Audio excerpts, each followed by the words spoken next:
à proximité des SAS en général. À l'extérieur, mais à proximité. Non, alors dans le SAS, c'est quand vous avez des AES, des non, des EAS, excusez-moi, des espaces d'attente sécurisés pour les personnes handicapées. Là, si vous aurez un interphone pour que la personne handicapée puisse prévenir le PC qu'elle est dans le SAS. Ok. L'alerte extérieure maintenant. Voilà, ce qui consiste à prévenir les sapeurs-pompiers.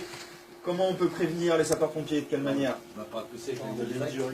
Donc soit ligne directe, soit ligne urbaine.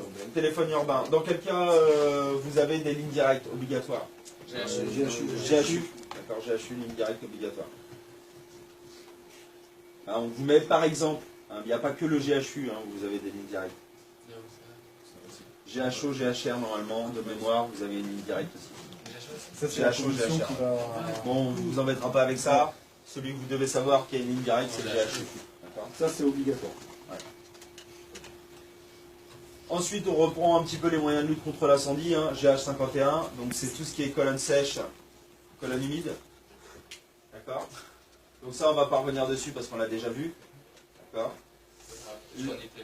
Ouais, parce qu'on a remis ce que vous aviez justement sur colonne sèche, colonne humide. En fait, on a refait un copier-coller qu'on a remis dans l'IGH. D'accord, mais on l'a déjà vu.